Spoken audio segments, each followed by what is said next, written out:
Psychotherapy is such a personal and private process that it is a mystery to most people who have never gone through it. The following series is a unique effort that allows us to sit in on what is ordinarily a very private therapeutic experience. An actual patient was courageous enough and considerate enough to allow herself to be photographed while actually engaged in therapy with 3 different therapists. Thus, we are allowed the privilege of seeing and feeling what really transpires. A film series like this, in which 3 therapists, distinguished by their different orientations, share their therapeutic endeavors, has never been made before. We therefore wish to express our gratitude to Gloria, the patient, and to her therapists for allowing us to share in their therapeutic adventure. This series will be divided into 3 separate films. In the first film, we see Dr. Carl Rogers, founder of client-centered therapy, interviewing Gloria. In film number 2, Dr. Frederick Pearls, founder of Gestalt therapy, is working with her. And in film number 3, Dr. Albert Ellis, founder of Rational Emotive Therapy, is our therapist. Each therapist will first describe his system of therapy briefly. He will then demonstrate his work with Gloria, and then he will comment briefly on his work. Now, here's Dr. Carl Rogers. From my own years of therapeutic experience, I've come to feel that if I can create the proper climate, the proper relationship, the proper conditions, a process of therapeutic movement will almost inevitably occur in my client. You might ask, what is this climate? What are these conditions? Will they exist in the interview with the woman I'm about to talk with, whom I've never seen before? Well, let me try to describe very briefly what these conditions are as I see them. First of all, one question is, can I be real in the relationship? This has come to have an increasing amount of importance to me over the years. I feel that genuineness is another way of describing the quality I would like to have. I like the term congruence, by which I mean that what I'm experiencing inside is present in my awareness and comes out through my communication. In a sense, when I have this quality, I'm all in one piece in the relationship. There's another word that describes it for me. I feel that in the relationship, I would like to have a transparency. I would be quite willing for my client to see all the way through me, that there would be nothing hidden. And when I'm real in this fashion that I'm trying to describe, then I know that my own feelings will often bubble up into awareness and be expressed, but be expressed in ways that won't impose themselves on my client. Then the second question I would have is, will I find myself praising this person, caring for this person? I certainly don't want to pretend a caring that I don't feel. In fact, if I dislike my client persistently, I feel it's better that I should express it. But I know that the process of therapy is much more likely to occur and constructive change is much more likely if I feel a real spontaneous prizing of this individual with whom I'm working. A prizing of this person as a separate individual. You can call that quality acceptance, you can call it caring, you can call it a non-possessive love if you wish. I think any of those terms tend to describe it. I know that the relationship will prove more constructive if it's present. Then the third quality, will I be able to understand the inner world of this individual from the inside? Will I be able to see it through her eyes?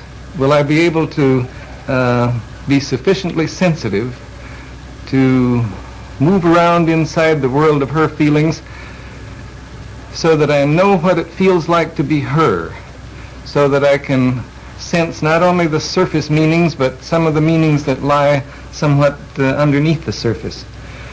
I know that if I can let myself sensitively and accurately enter into her world of experience, then change and therapeutic movement are much more likely. Well, suppose I am fortunate and that I do experience some of these attitudes in the relationship. What then? Well, then a variety of things are likely to happen, both from my clinical experience and from our research investigations. We find that if attitudes of the sort that I've described are present, then quite a number of things will happen. She'll explore some of her feelings and attitudes more deeply. She's likely to discover some hidden aspects of herself that she wasn't aware of previously. Feeling herself prized by me, it's quite possible she'll come to prize herself more. Feeling that some of her meanings are understood by me, then she can more readily perhaps listen to herself, listen to what's going on within her own experience, listen to some of the meanings she hasn't been able to catch before. And perhaps if she senses a realness in me, she'll be able to be a little more real within herself. I suspect there will be a change in the manner of her expression. At least this has been my experience in other instances. From being rather remote from her experiencing, remote from what's going on within her, it's possible that she'll move toward more immediacy of experiencing, that she will be able to sense and express what's going on in her in the immediate moment. From being disapproving of herself, it's quite possible she will move toward a greater degree of acceptance of herself. From somewhat of a fear of relating, she may move toward being able to relate more directly and to encounter me more directly. From construing life in somewhat rigid black and white patterns, she may move toward more tentative ways of construing her experience and of seeing the meanings in it. From a locus of evaluation which is outside of herself, it's quite possible she will move toward recognizing a greater capacity within herself for making judgments and drawing conclusions.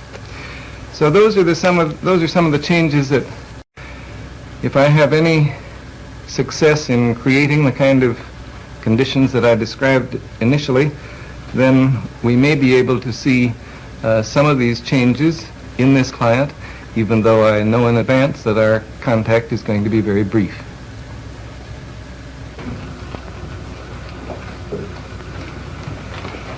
Good morning. Hello, Dr. I'm Dr. Rogers. You must be Gloria. Yes, I am. Let's have this chair.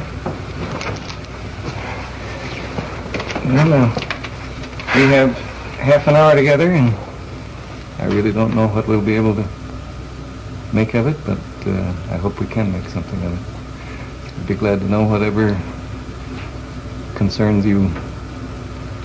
Well, right now I'm nervous, but I feel more comfortable the way you're talking in a low voice, and I don't feel like you'll be so harsh on me. But, I hear the tremor in your voice, so you are on these. well, the main thing I want to talk to you about is I'm just newly divorced, and I had gone in therapy before, and I felt comfortable when I left, and all of a sudden now the biggest change is adjusting to my single life. And one of the things that bother me the most is especially men and having men to the house and how it affects the children. And the biggest thing the thing that keeps coming to my mind I want to tell you about is I have a daughter 9 who at one time I felt I had a lot of emotional problems. I wish I could stop shaking. And I'm real conscious of things affecting her. I don't want her to get upset. I don't want to shock her. I want so bad for her to accept me. And we're real open with each other, especially about sex. And the other day she saw a girl that was single but pregnant, and she asked me all about, can girls get pregnant if they're single? And the conversation was fine, and I wasn't unease at all with her until she asked me if I'd ever made love to a man since I left her daddy, and I lied to her. And ever since that, it keeps coming up to my mind because I feel so guilty lying to her because I never lie, and I want her to trust me. And I almost want an answer from you. I want you to tell me if it will affect her wrong if I told her the truth or what. And it's this concern about her and the fact that you really aren't, that this open relationship that has existed between you now you feel is kind of Yes, I feel like I have to be on guard about that because I remember when I was a little girl, when I first found out my mother and father made love, it was dirty and terrible, and I didn't like her anymore for a while. And I don't want to lie to Pammy either, and I don't know. And you sure wish I could give you the answer as to what you should tell her. I was afraid you were going to say that. Because what you really want is an answer. I want to especially know if it would affect her, if I was completely honest and open with her, or if it would affect her because I lied. I feel like it's bound to make a strain because I lied to her. Sort of feel she'll suspect that, or she will know something's not quite right. I feel that inside she'll distrust me, yes. And also I thought, well, gee, what about when she gets a little older and she finds herself in touchy situations? She probably wouldn't want to admit it to me because she thinks I'm so good and so sweet. And yet I'm afraid she could think I'm really a devil. And I want so bad for her to accept me. And I don't know how much a 9-year-old can take. And really, both alternatives concern you, that she might think you're too good or better than you really are. Yes. And she might think that you're worse than you are. Not worse than I am. I don't know if she can accept me the way I am. I think I paint a picture that I'm all sweet and motherly, and I'm a little ashamed of my shady side, too. I see. It really cuts a little deeper. If she really knew you, could she accept you? This is what I don't know, yes. I don't want her to turn away from me. And I don't even know how I feel about it, because there are times when I feel so guilty, like when I have a man over. I even try to make a special setup so that if I were ever alone with him, the children would never catch me and that sort of thing. Because I'm real leery about it. And yet I also know I have these desires.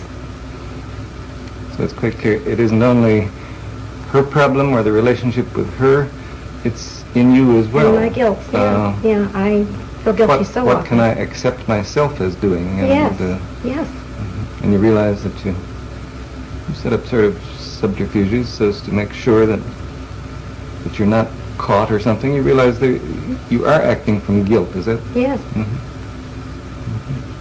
I don't like the way. I would like to feel comfortable with whatever I do. If I choose not to tell Pammy the truth, to feel comfortable that she can't handle it, and I don't.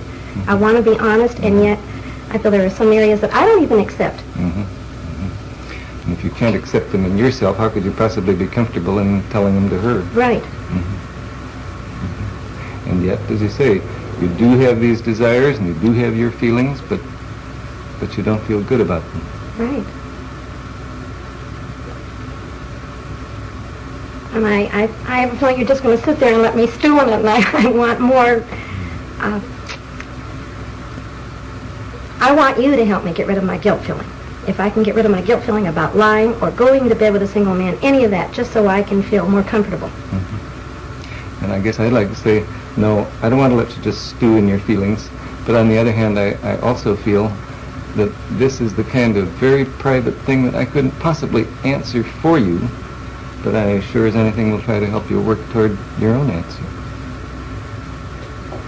I don't know whether that makes any sense to you, but I mean it. Well, I appreciate you saying that. You sound like you mean it. But I don't know where to go. I don't begin to know where to go. I thought that I'd pretty well worked over most of my guilt, and now that this is coming up, I'm disappointed in myself. Mm-hmm. I really am. I like it when I feel that no matter what I do, even if it's against my own morals or my upbringing, that I can still feel good about me. And now I don't. Like, there's a girl at work who sort of mothers me. And I think she thinks I'm all sweet. And I sure don't want to show my more ornery, devilish side with her. I want to be sweet. And it's so hard for me to, this all seems so new again. And it's so disappointing. Yeah, I get the disappointment that here, a lot of these things you thought you'd worked through, and now the guilt and a feeling that only a part of you is acceptable to anybody else. Yes. That keeps coming out.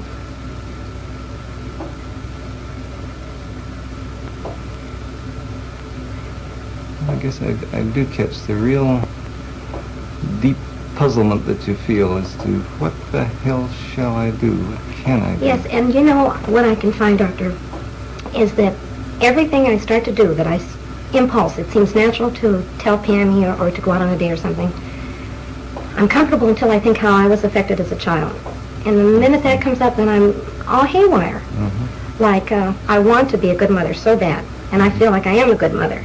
But then there's those little exceptions. Like my guilt's with working. I want to work, and it's so fun having extra money. I like to work nights. The minute I think I'm not being real good to the children or giving them enough time, then I start feeling guilty again. Then that's when it's a, what do they call it? A double bind. That's just what it feels like. I want to do this, and it feels right, but after all, I'm not being a good mother, and I want to be both. I'm becoming more and more aware of what a perfectionist I am. That's what it seems like. I want to be so perfect. Either I want to become perfect in my standards or not have that need anymore. Or I guess I hear it a little differently, that what you want is to seem perfect. That it means it's a matter of great importance to you to be a good mother, and you want to seem to be a good mother even if some of your actual feelings differ from that. Does that catch you? Yeah, I don't feel like I'm saying that. No, that isn't what I feel, really. Okay. I want to approve of me always, but my actions won't let me. I want to approve of me. I think... I realize you... All right, I'd like to understand that. You sound as though your actions are kind of outside of you. You want to approve of you, but what you do somehow won't let you approve of yourself. Right. Like, I feel that I can approve of myself regarding, for example, my sex life. This is the big thing. If I really fell in love with a man and I respected him and I adored him, I don't think I'd feel so guilty going to bed with him, and I don't think I'd have to make up any excuses to the children because they could see my natural caring for him. Okay. But when I have the physical desire and I'll say, oh, well, why not, and I want to anyway, then I feel guilty afterwards. I hate facing the kids, I don't like looking at myself, and I rarely enjoy it. And this is what I mean. If the circumstances would be different, I don't think I'd feel so guilty because I'd feel right about it. Yeah, I guess I hear you saying if what I was doing when I went to bed with a man was really genuine and full of love and respect and so on, I wouldn't feel guilty in relation to Pam. I wouldn't, I really would be comfortable about the situation. That's how I feel, yes. And I know that sounds like I want a perfect situation, but that is how I feel. And in the meantime, I can't stop these desires. I've tried that also. I've tried saying, okay, I don't like myself when I do that, so I won't do it anymore. But then I resent the children. I think, why should they stop me from doing what I want? And it's really not that bad. But I guess I heard you saying, too, that it isn't only... But I guess I heard you saying, too, that it isn't only the children, that you don't like it as well when it really isn't I'm right. sure I know that's it, probably even more so than I'm aware of. But I only notice it so much when I pick it up in the children. Then I can also notice it in myself.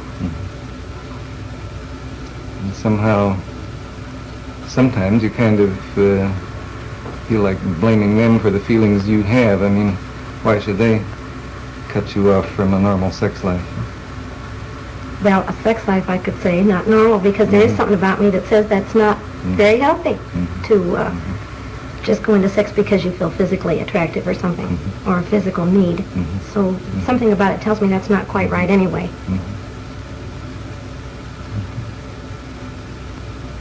So that you feel really that at times you are acting in ways that are not in accord with your own inner standards. Right, right. But then you were also saying a minute ago, but you feel you can't help that either. I wished I could. That's it. And I can't. Now I feel like I can't control myself as well as I could have before for a specific reason. Now I can't. I just let go, and there's too many things I do wrong that I have to feel guilty for, and I sure don't like that. I want you very much to give me a direct answer, and I'm going to ask it, and I don't expect a direct answer, but I want to know, do you feel that, to me, the most important thing is to be open and honest? And if I can be open and honest with my children, do you feel that it could harm them if, for example, I could say to Pammy, I felt bad lying to you, Pammy, and I want to tell you the truth now. And if I tell her the truth, and she's shocked at me, and she's upset, that could bother her more. I want to get rid of my guilt, and that'll help me, but I don't want to put them on her. That's right. Do you feel that could hurt her? Concern. I guess, I'm sure this will sound evasive to you, but it seems to me that perhaps the person you're not being fully honest with is you. So. Because I was very much struck by the fact that you were saying, if I feel all right about what I've done, whether it's going to bed with a man or what, if I really feel all right about it, then I don't have any concern about what I would tell Pam or my relationship with her. Right. All right. Now I hear what you're saying.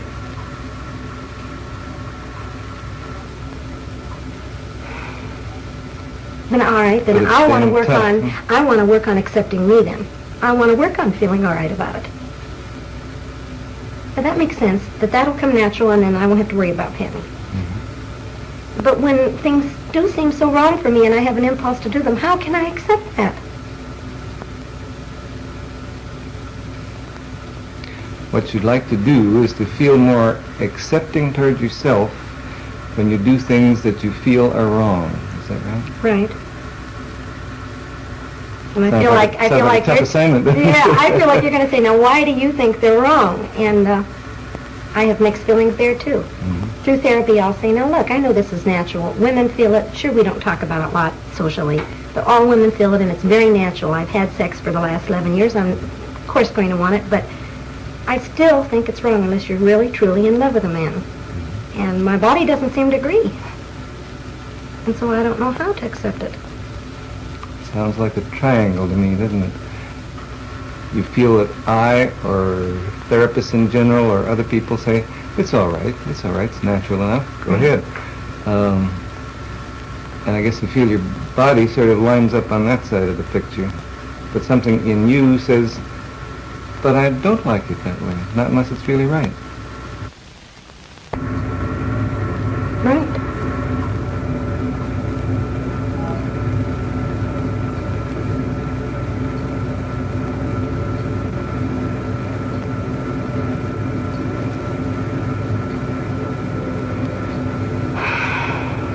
Well, I have a hopeless feeling.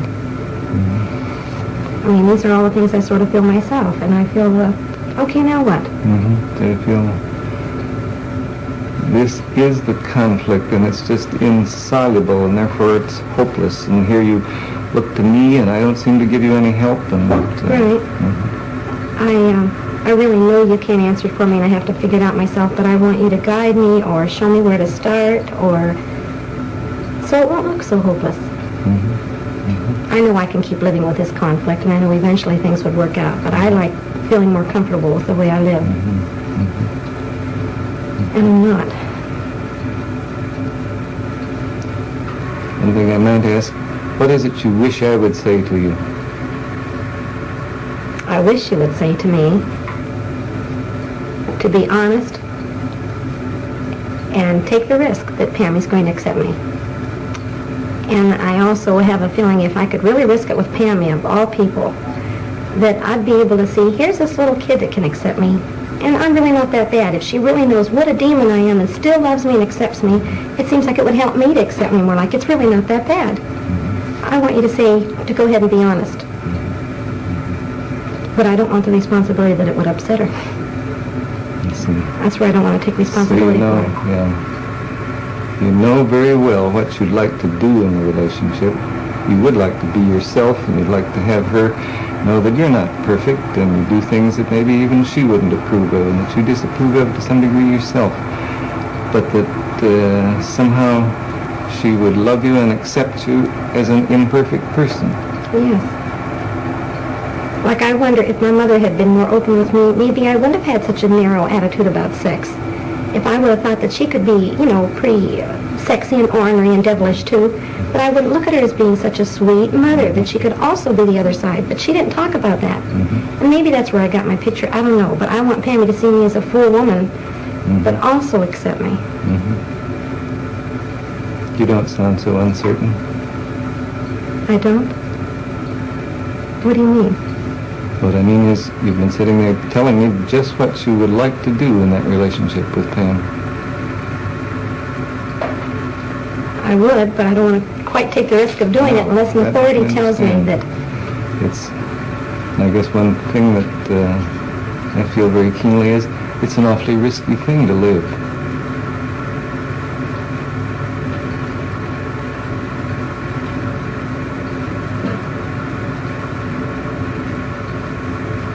You'd be taking a chance on your relationship with her. You'd be taking a chance on letting her know who you are, really.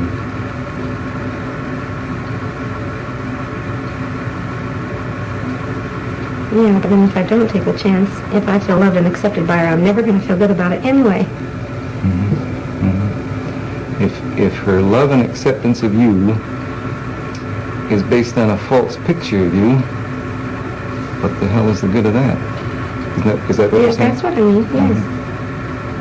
But I also feel there's a lot of responsibility with being a mother. I don't want to feel like I've caused any big traumas in the children. I don't like all that responsibility. I think that's it. I don't like it, feeling it could be my fault. I guess that's what I meant when I said life is risky. It's to take the responsibility for being the person you would like to be with her is a hell of a responsibility. It is. A very frightening one. And I look at it two ways. I like to see myself as being so honest with the kids and really being proud of myself, though, that no matter what I told them or no matter how bad they might think I was honest. Mm-hmm. And down deep, it's going to be a much more wholesome relationship. Mm-hmm. And yet, I get jealous of, like, when they're with their daddy. I feel he's more flip. He's not quite as real. He's not quite as honest. But nevertheless, they see a sweet picture of their dad. Mm-hmm. He's all goodness and light. And I'm envious of that, too. Mm-hmm. I want them to see me just as sweet as they see him. And yet I know he's not quite as real with them. Mm-hmm. So it seems like I've got to swap the one for the other. Mm-hmm. And I know this is really what I want the most, but I miss some of that glory. Yeah. You sort of feel, I want them to have just as nice a picture of me as they had of their dad, and if his is a little phony, then maybe mine will have to be too. I think that's putting it a little too strongly. But that's close. That is what I mean. Mm-hmm. So, I know she can't have that neat a picture of me if I were honest. Besides that, I do feel I'm a little more ornery than their dad anyway, so I'm likely to do more things that they disapprove of. Sounds like you really find it quite hard to believe that they would really love you if they knew you. That's right. That's exactly it. Before therapy, I know she can't have that neat a picture of me if I were honest. Besides that, I do feel I'm a little more ornery than their dad anyway, so I'm likely to do more things that they disapprove of. Sounds like you really find it quite hard to believe that they would really love you if they knew you. That's right. That's exactly it. Before therapy, I would have definitely chosen the other area. I'm going to get respect from them no matter what, even if I have to lie. I see. Well, right now, I know that's not true. Mm-hmm. And I'm not positive they'll truly accept me. Mm-hmm. Something tells me they will. I know they will, but I'm not positive. I want reassurance. Mm-hmm. Mm-hmm. I keep wanting these things. Now you're in kind of a no man's land of probably shifting from one point of view toward them to another, but boy, you'd sure like somebody to say, that's right, you go ahead and do it. Yes, that's why I get encouraged when I read in a book from somebody I respect and admire, that this is the right thing, no matter what, honesty will win out. Well, then that keeps giving me confidence, by gosh, I'm right. But it's so damn hard to really choose something on your own, isn't it? Which makes me feel very immature. I don't like this in me. I wish I were grown up enough or mature enough to make my decisions and stick by them. Mm-hmm. But I need somebody to help me on, somebody to push me.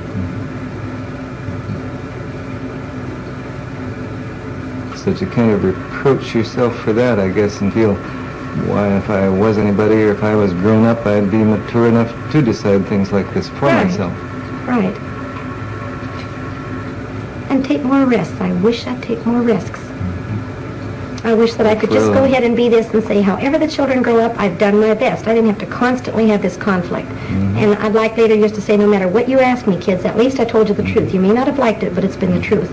That somehow I can admire. I disrespect people that lie. I hate it. So you see what a double bind I am in. I hate myself if I'm bad, but I also hate myself if I lie. So it's the accepting. I want to become more accepting. And I guess, judging from your tone of voice, you sound as though you hate yourself more when you lie than you do in terms of things you disapprove of in your behavior. I do. Because this has really bothered me. This happened with Pammy about a month ago, and it keeps coming to my mind. I don't know whether to go back and talk to her about it, or wait. She may have even forgotten what she asked me. But the point is, you haven't forgotten. I haven't, no. I haven't. And I'd like to at least be able to tell her that I remember lying, and I'm sorry I lied, and it's been driving me bugs because I did.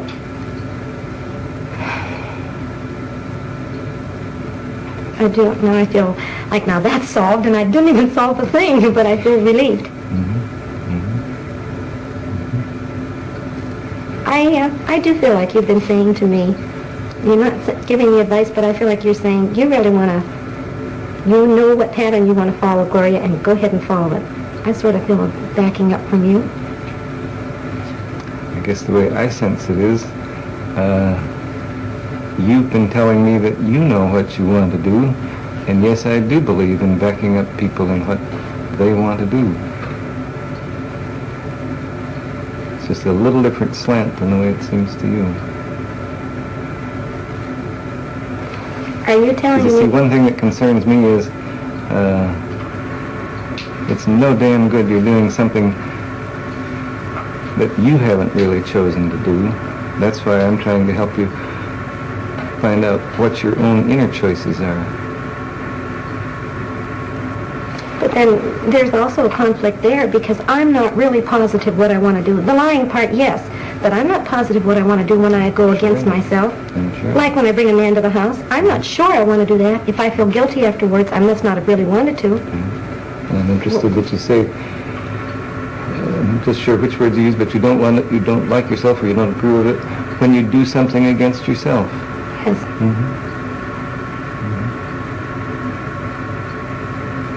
You know, this is so different. Now, this kind of thing that we're talking about now, it isn't just knowing whether you want to do something or not. If I want to go to work in the morning or I don't want to go to work, that's easy. But when I find myself doing something I don't feel comfortable with, I automatically say, if you're not comfortable, Gloria, it's not right. Something's wrong. All right, now what I want to ask you is, how can I know which is the strongest? Because I do it, does that mean that's the strongest? And yet, if I disapprove, that's just part of the thing that's got to go along with it? See, it sounds like I'm picking up a contradiction. I'm not following. It sounds like you're feeling a contradiction in yourself, too. Although what I heard you saying in part is, the way you like it is when you feel really comfortable about what you're doing. Yes. And I have at times when I've made a decision. Now that seems right. That seems perfectly right. No conflict. But then there are times I do things that I feel uncomfortable with. So that there is a conflict there. It's not the same at all. So what I'm saying is, how do I really know when I'm following my true feelings if I have conflicts afterwards or guilt afterwards? I see. Because in the moment it may seem like your true feelings. Yes. Like if I'm starting to do it, okay. So that really is tough. When if you feel comfortable in the moment about it, but then afterward don't feel at all comfortable, which course of action was really the one you should have followed? You know, the most outstanding thing, I don't know if you're following me when I say about this conflict. The one thing I know is I've wanted, for example, to leave my husband for quite a few years. I never did it. I kept thinking how nice it would be or how scary it would be, but I never did it. And all of a sudden when I did, it felt right. I didn't feel mean toward him. I just knew this is what I had to do. That's when I know I'm following myself. I'm following my feelings completely. I had no conflict there. Some unhappy things came from it, but I still had no conflict. That to me is when I'm following my feelings. And in everyday life, the small little decisions, the small little things to do don't come out that clear at all. So many conflicts come with them. That's right. Is this natural? Although you're saying, I expect it is, but you're saying too that you know perfectly well the feeling within yourself that occurs when you're really doing something that's right for you. I do. I do. And I miss that feeling other times. And it's right away a clue to me. You can really listen to yourself sometimes and realize, oh no, this isn't the right feeling. This isn't the way I would feel if I was doing what I really wanted to do. But yet many times I'll go along and do it anyway. And say, oh, well, I'm in this situation now. I'll just remember next time. I mention this word a lot in therapy, and most therapists grin at me or giggle or something when I say utopia. But when I do follow a feeling and I feel this good feeling inside me, that's sort of utopia. That's what I mean. That's the way I like to feel, whether it's a bad thing or a good thing. But I feel right about me. This is what I want to accomplish. I sense that in those utopian moments, you really feel kind of whole. You feel all in one piece. Yes. Yeah, it gives me a choked up feeling when you say that, because I don't get that as often as I'd like. I like that whole feeling. That's real precious to me. I expect none of us get it as often as we like, but I really do understand that. It really does touch you, doesn't it? Yeah, and you know what else I was just thinking? I feel dumb saying it. All of a sudden, as I'm talking to you, I thought, gee, how nice I can talk to you, and I want you to approve of me, and I respect you. But I miss that my father couldn't talk to me like you are. I mean, I'd like to say, gee, I'd like you for my father. I don't even know why that came to me. You look to me like a pretty nice daughter.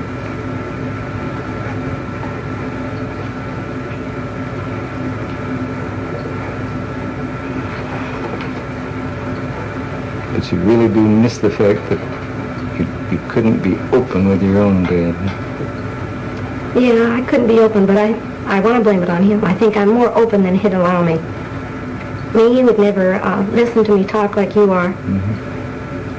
And not disapprove and not lower me down. Yeah, I thought of this the other day. Why do I always have to be so perfect? I know why. He always wanted me to be perfect. I always had to be better. And, yeah, I miss that. You're just trying like hell to be the girl he wants you to be. And at the same time rebelling. Sure. Like I almost gloated writing him a letter the other day and telling him I'm a waitress, which I expect him to disapprove of. I go out at nights, and I almost gloated, hitting him back like, now, how do you like me? And yet I rarely want acceptance and love from him. I mean, I know he loves me. So you slap at him and say, this is what I am now, see? Yeah. But you raised me. How do you like it? But you know what I think I want him to say? I knew this was you all along, honey, and I really love you. I guess you really feel badly that you think there's very little chance he'll say that. No, he won't. He doesn't hear. I went back home to him about 2 years ago, really wanting to let him know I loved him, although I've been afraid of him. He doesn't hear me. He just keeps saying things like, honey, you know I love you. You know I've always loved you. And he doesn't hear.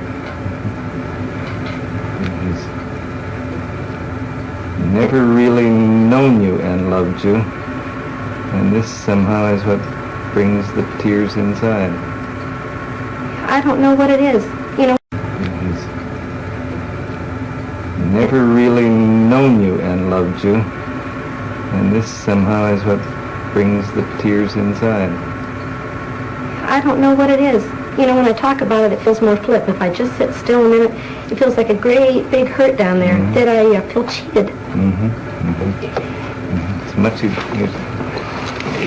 much easier to be a little flip, because then you don't feel that big lump inside of hurt. And again, that's a hopeless situation. I tried working on it, and I feel it's something I have to accept. My father just isn't the type of man I'd really like. I'd like somebody more understanding and caring. He cares, but not in a way that we can cooperate or communicate. But you feel, nope, I am permanently cheated. That's why I like substitutes. Like I like talking to you, and I like men that I can respect. Doctors, and I keep sort of maybe underneath feeling like we're real close, you know, and it's sort of like a substitute father. I don't feel that's pretending. Well, you're not really my father. No, I meant about the real close business. Well, see, I sort of feel that's pretending, too, because I can't expect you to feel very close to me. You don't know me that well. All I can do is what I am feeling. That is, I feel close to you in this moment.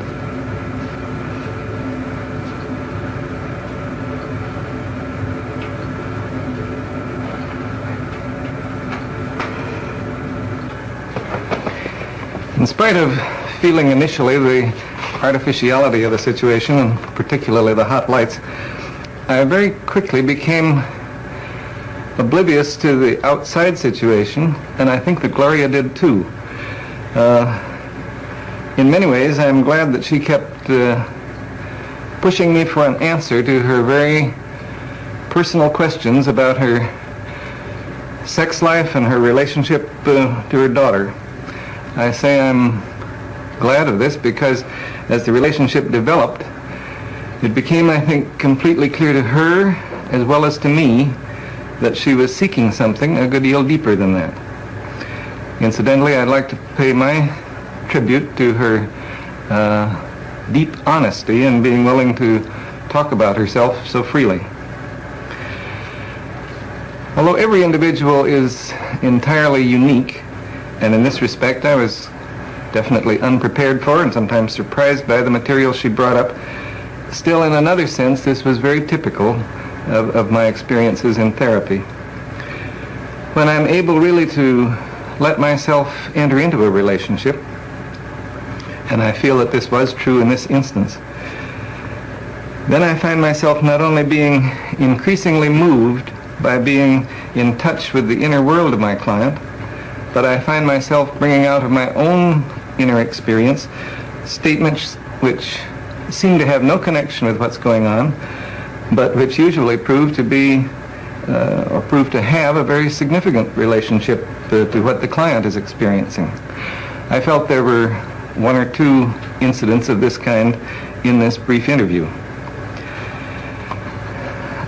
I was genuinely moved, I probably showed it, by the fact that she told me near the end of the contact that she saw me as the father she would like to have. My reply was also a thoroughly spontaneous one, that she seemed to me like a pretty nice daughter. I guess I feel that we're only playing with the real world of relationships when we talk about such an experience in terms of transference and countertransference. I feel quite deeply about that. I want to say, yes, we can put this experience into some such highly intellectualized framework, but when we do that, it completely misses the point of the very immediate I-thou quality of the relationship at such moments. I felt that Gloria and I really encountered each other, and that in some small but I believe lasting way, we were each of us enriched by the experience. I'm saying these things almost immediately after the conclusion of the interview, and as is characteristic of me, there are not more than one or two statements or incidents which I recall from the interview. I simply know that I was very much present in the relationship, that I lived it in the moment of its occurrence, and I realize that after a time I may begin to remember it too. But at the present time I really have a very non-specific memory of the whole interview. I'll try to look at it though a little bit more from an intellectual rather than a strictly feeling point of view. Gloria showed what I've come to feel are characteristic elements of therapeutic movement. In the first part of the interview, she was talking about her feelings, and they were past feelings. She was talking about aspects of her behavior and of herself as if she didn't quite own them. She was looking outside herself for a center or locus of evaluation, some source of authority. She saw some of the things she was talking about in fairly black and white fashion. By the end of the interview, she was experiencing her feelings in the immediate moment, not only as evidenced by her tears, but by her ability to express very directly and with immediacy her feelings toward me. She was also much more aware of her ability to make her own judgments and choices. I guess, put in terms that have become somewhat commonplace, you could say that she moved from the there and then of her life to the here and now of elements that she was discovering in herself and feelings which she was experiencing in the moment in her relationship with me. All in all, I feel good about the interview. I guess I feel good about myself in the interview. And like Gloria, I feel very real regret that the relationship cannot continue.